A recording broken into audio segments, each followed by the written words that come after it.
Good morning, everyone. I have to leave for summer camp. I'll tell you a story later.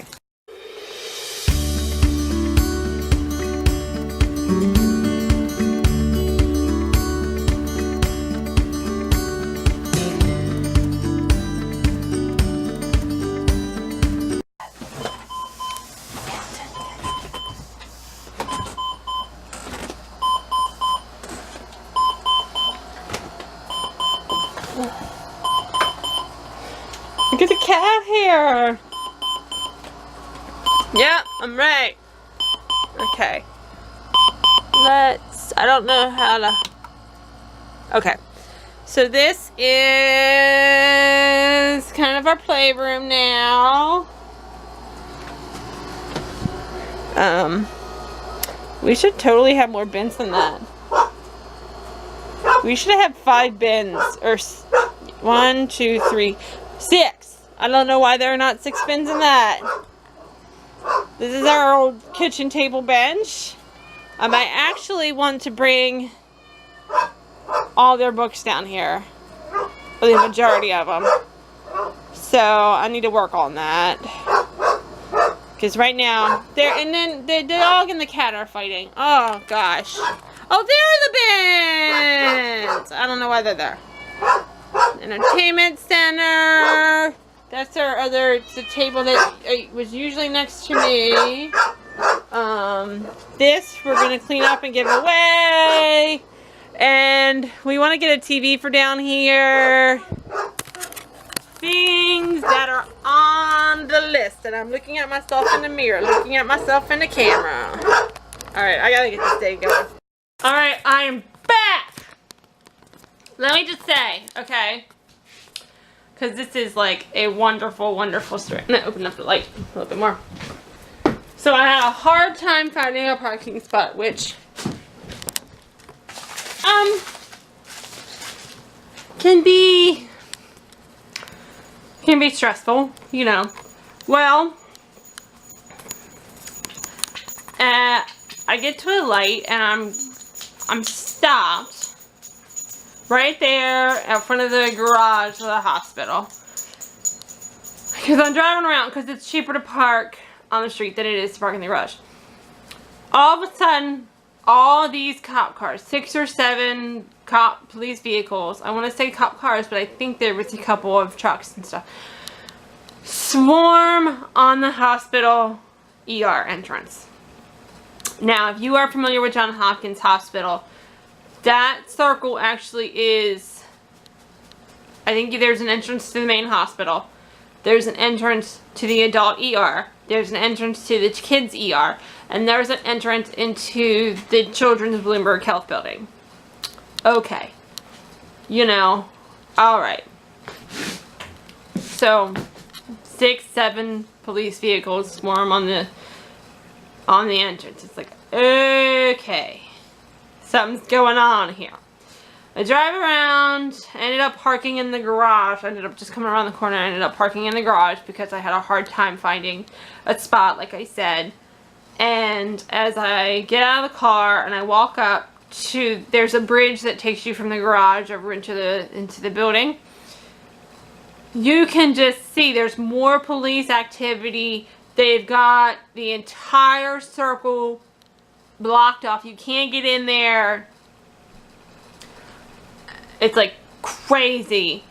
Everybody in this area is like up against the windows, looking at the windows. And then you have people, I'm not sure if it was security or police at this point. They're yelling at everybody to get away from the windows. Get away from the windows. Like, don't stand at the windows and look at the scene outside. So I was like, okay. Alright. It was crazy. And when I was leaving, the entrance was reopened, but there was police tape up in a few areas, and those areas were still blocked off, and there were still cop cars there. So I put it on my Facebook, and I had some responses that one of my friends said that he was listening on the police scanner and there was a shooting, and that the entrance to either the hospital or the adult ER was actually part of the crime scene. So, yeah. And now, for the rest of you, I'm just going to give you an update on what we did today when I finally got upstairs, because, side note, two of the elevators were down, not working at all. One did not want to, well, let me say 3 of the elevators were down. The one was, it would open and close, but it wouldn't take you to any floor. So, we were working with 2 elevators, lines of people everywhere, and I was like, I am not walking all the way up to the top floor. Ain't happening. So, it took me 15 minutes to get up to where I had to be.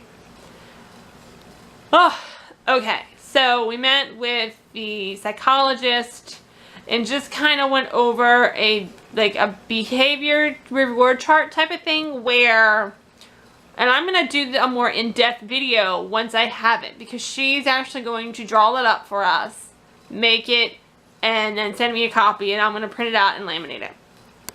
So it's basically like a point system type of thing where Mackenzie has to do a few things in order to earn, like, her phone, or she can save for her points for other things, like going for a Slurpee, or going to the pet store to look at animals, which is something that she loves to do. She loves, like, if we're near a Petco or a PetSmart, she's like, hey, can we go look and see if there are any cats? So there's that. It's got nothing to do with taking away. It is more of, you have to earn it. So if you want your hour of phone time, you need to cash in 20 points or however many it will be.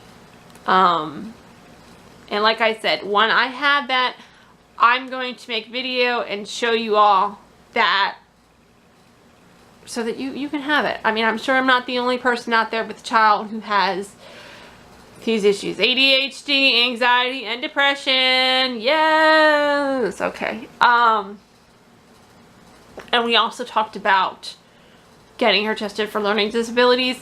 I think I mentioned in the last update maybe that the social worker wanted her to be retested, and that's what we're going to do. They are going to put her on the wait list because they do have a wait list. So it'll probably be about a month or so before that she's able to have that done, but the important part is she's on a wait list.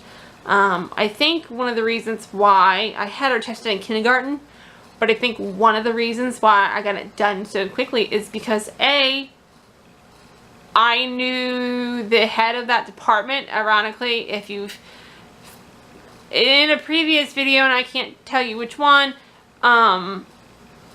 Mackenzie actually had 2 therapists at school, and the head of that department was the first therapist she had. So she saw Mackenzie's name come across her desk.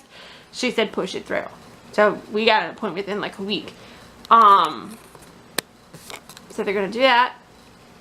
And that is the only update for now. Oh, wait. They are increasing one of her medications. She's on 50 milligrams of Zoloft, I believe, and they're going to put her on 100.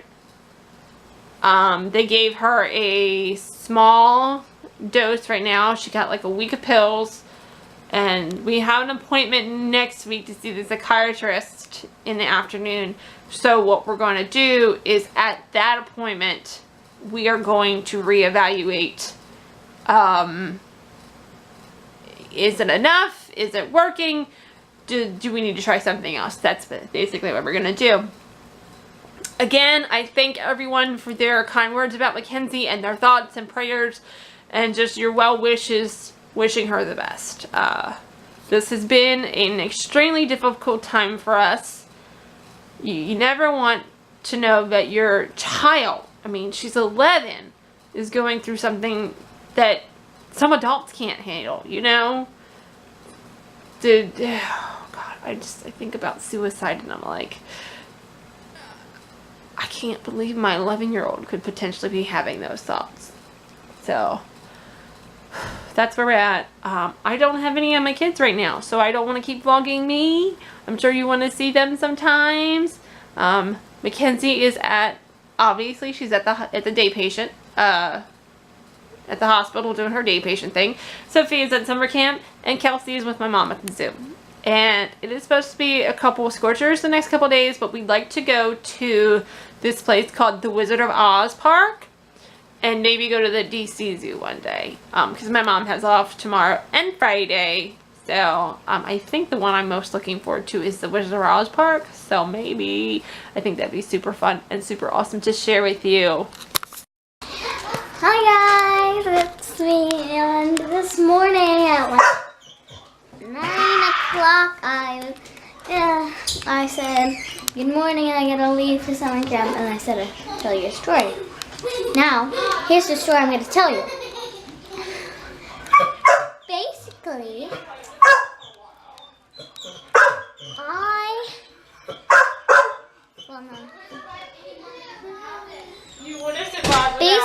I gotta turn the light on. So, I'm going to turn the light on. Yeah, the light's on. I gave Mackenzie her phone. Okay, and so basically what's the story I'm going to tell you, it happened yesterday when I went to the pool.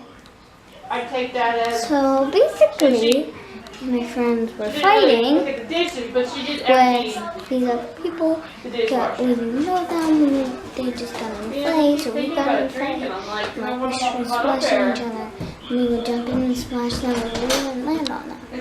And then this morning, brother keeps fighting us. Alright. Can I get a chance? Give me a minute and I'll come back and we can play Clue. Where are you going? As I was saying, I was telling you the story. I got in a fight yesterday with this girl and her friend and her brother. And like, in this fighting, we would splash each other. We would jump in and splash each other. And then her brother jumped on me and hurt my eye. It was bleeding like just a little bit. Oh, as I was saying, I never got a chance to say it. So as I was saying,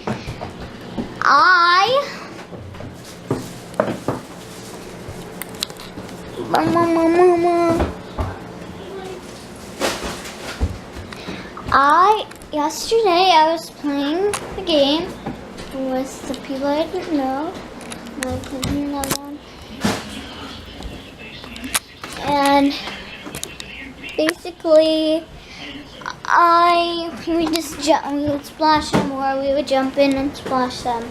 But then the girl's brother decided to jump on me, and he saw me, so we knew he did it on purpose. And they been told roughhousing before, and I don't know why they would do it. Like, you got in a fight, you jump on a kid that's younger than you. I mean, it's not nice. If you do it on accident, then it's one thing. But then if you do it on purpose, like, we thought the girl was nice because she was like, please, please. No, she wasn't. They would grab our legs and pull us underwater, and I got jumped on, like a scratch. It only hurts when I go right there. I haven't touched it like all day. I've only touched it in the morning and like right now. Daddy, we're ready for Clue. Right now. It's completely cleared off. Yes. And you want to fall and hit your head again, don't you? No, I don't. Why are you sitting there? I don't know. There's Dad. Say hi. Hi, Dad. Bye. Okay, we're gonna play the game Clue. So, Dad, can we set it up? Alright. Okay, we're gonna set Clue up. Bye. I did not see it. Okay. Alright. Hey guys, we are playing Clue and we are getting loose. Hi. Where the hell am I? See? In the dining room. So blurry. His mom. She's on a team with Kelsey, who's Debbie. Dad and me are on are not on teams. We're separate. We're getting pretty close. Yeah.